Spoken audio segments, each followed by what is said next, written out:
Boa tarde, meus amados irmãos, a graça e a paz do Senhor Jesus. Louvado seja sempre o nome do Senhor.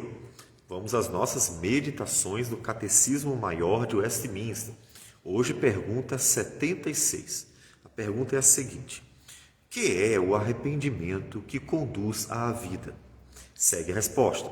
O arrependimento que conduz à vida é uma graça salvadora operada no coração do pecador pelo Espírito e pela Palavra de Deus, pela qual, reconhecendo e sentindo não somente o perigo, mas também a torpeza e odiosidade dos seus pecados, e aprendendo a misericórdia de Deus em Cristo para com os arrependidos, o pecador tanto se entristece pelos seus pecados e os aborrece, que se volta de todos eles para Deus, tensionando e esforçando-se a andar constantemente com Deus em todos os caminhos da nova obediência.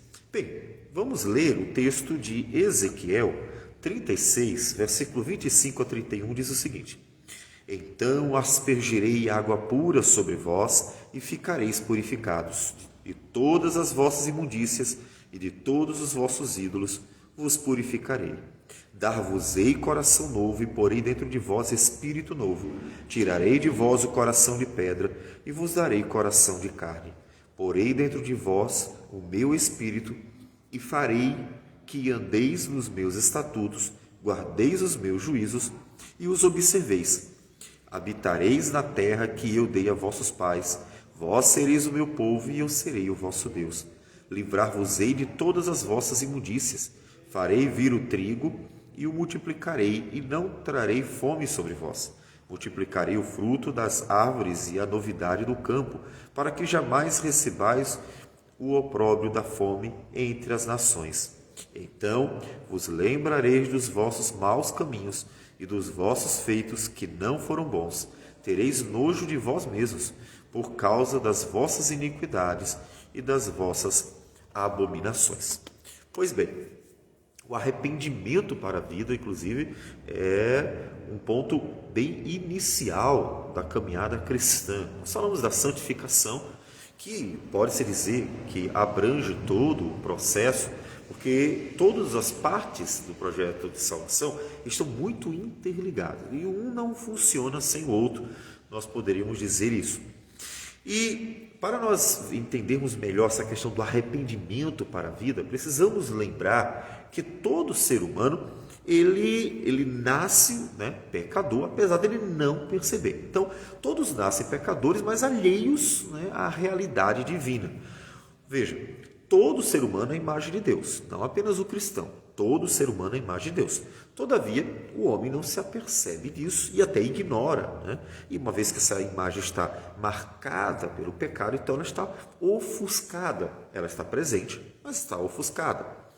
Todo ser humano também tem essa necessidade de Deus. Todavia, os homens não conhecem a Deus e até desprezam e ignoram. Mas é uma realidade universal a necessidade do divino. Por isso, inclusive, que há muitas religiões. O que é religião, senão o homem tentando encontrar o seu Criador de suas formas? E não conhecendo a verdade, ou seja, não conhecendo a palavra de Deus, não conhecerão também o próprio Deus. E também todos cometem erros, todos pecam, mas eles não se dão conta da gravidade. Ou seja, o homem peca, mas ele só vê problema quando há implicações visíveis. Ele não observa a implicação mais importante, ferir a santidade de Deus, e a consequência mais importante, que é o juízo divino, o juízo final. Então, o que acontece? Apesar do homem nascer, tanto imagem de Deus, quanto pecador, quanto necessitado de Deus, ele não se apercebe destas coisas. E ele, todavia, tem um tipo de arrependimento. O ser humano, ele pratica um certo arrependimento, que nós vamos chamar aqui de remorso, só para dar uma certa diferenciada, distinguir de arrependimento para a vida. Então, o remorso humano, que é um arrependimento, ele está presente no mundo todo. Ou seja, o homem faz coisas e se arrepende delas, né? Não é só o cristão que se arrepende das coisas, pensando de uma forma geral. Então, mas qual é a diferença, então, entre o remorso e o arrependimento, né? O remorso e o arrependimento, pensando nesse arrependimento para a vida, terão algumas diferenças, porque o homem que se arrepende ou tem um remorso por causa de algum problema, ele o faz porque realmente aquilo que ele fez trouxe alguma implicação. Esse é um dos pontos, né? O remorso, normalmente, ele aparece quando as implicações daquilo que fez aparecem também. Então, por exemplo, cometeu algum erro que machucou gravemente a pessoa e ele olha assim, poxa, machucou bastante, e aí aquilo pesa. Então, ele sente o remorso por grandes erros, né? Erros que trazem implicações grandes para a vida das pessoas. Ou seja, mesmo a pessoa não cristã, ela vai olhar para seus atos que foram exagerados e vai dizer assim, não deveria ter feito. Por quê? Porque foram demais, né? Também as pessoas sentem remorso por causa de escolhas erradas que terminam trazendo prejuízo para si mesmo. Fez uma escolha errada e viu as consequências daquilo dali e vai sentir o remorso. Então, a pessoa não precisa ser cristã para ter remorso quando ela vê que suas escolhas trouxeram prejuízo. E pessoas também sentem remorso por causa da vergonha da própria disciplina e do juízo. Errou e aí vem a consequência disciplinar. E isso traz um remorso. Então, observe que um tipo de arrependimento, que a gente está chamando de remorso, ele existe. Existe, vamos dizer assim, em todo ser humano. É a própria consequência da racionalidade, né? O homem consegue refletir também as suas ações. A racionalidade não é restrita de forma alguma à cristandade. Então, o homem ser um ser racional, ou seja, a imagem de Deus, que é uma das características, né, dessa imagem, ele tem a capacidade de se arrepender ou sentir remorso pelos erros que ele comete em sua vida. Todavia, existe uma diferença em relação ao arrependimento para a vida, né? Esse arrependimento que tem a ver com a nova vida, que tem a ver com o conhecimento de Deus, que tem a ver com essa relação com Deus. Qual é a diferença? A diferença é que, sendo o remorso aquilo que nós já falamos, o arrependimento ele é mais profundo. O arrependimento ele é a consciência de que o pecado merece o juízo final. Esse é um ponto muito importante. A consciência de que meus pecados eles me tornam merecedores do juízo vindouro. Ou seja, o pecado leva à morte, não só a morte aqui, mas a morte eterna. Então, essa consciência do que significa esse juízo vindouro, a consciência do tamanho do castigo, isso faz com que o arrependimento, né, ele ocorra de uma forma diferente do remorso. Então, veja, é a consciência de que o pecado leva ao juízo vindouro. Também por causa da consciência de que o pecado fere a Deus, ou seja, percebeu, encontrou na palavra do Senhor a revelação, né?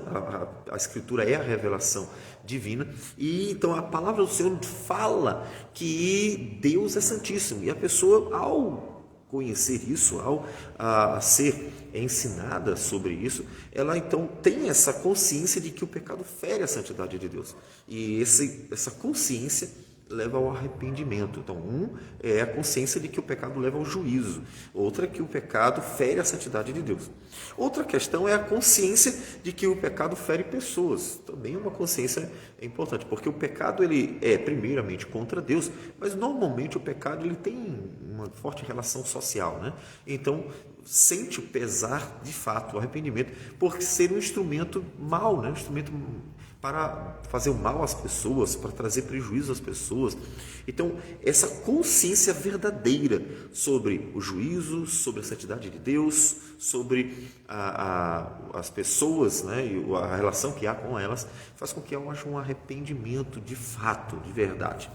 Também por causa do verdadeiro desejo de herdar a vida eterna. E aí veja que vou mencionar paralelos entre aquilo que nós mencionamos sobre a consciência e os desejos verdadeiros. De um lado, a consciência do juízo, né, do juízo final. Do outro lado, o desejo de herdar a vida eterna. Eu quero herdar a vida eterna. Eu tenho medo do inferno. E essa consciência do prejuízo do juízo e, ao mesmo tempo, o desejo da vida eterna leva a um arrependimento, né?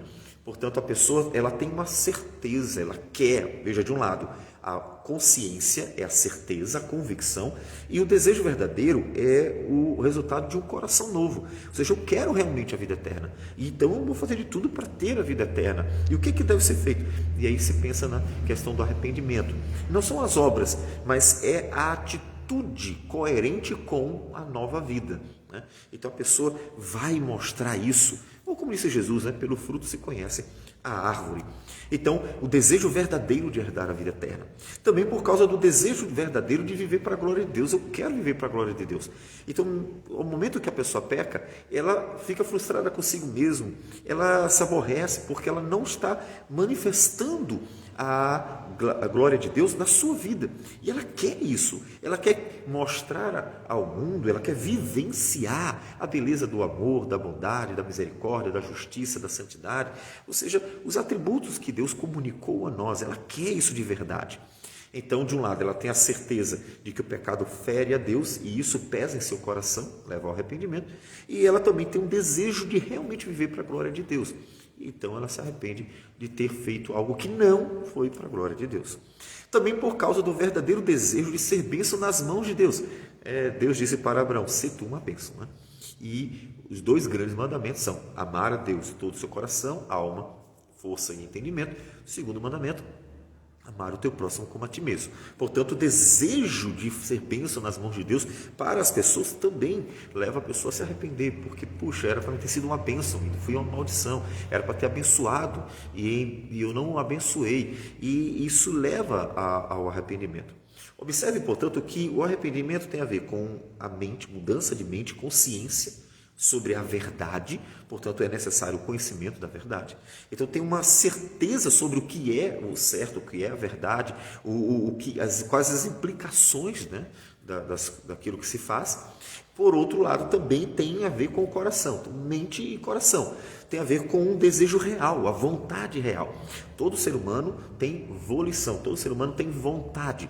E essa vontade de realmente viver com o Senhor, para o Senhor, e faz com que haja o arrependimento ao pecar que levará para longe do Senhor, que levará para longe da vida eterna.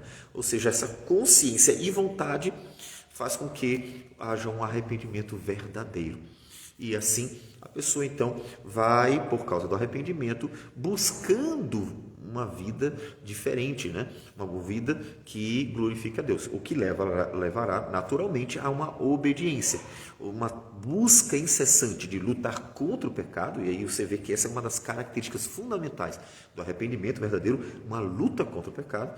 E do outro lado, uma busca por fazer aquilo que a palavra ensina, porque ela está ensinando a vontade do Senhor.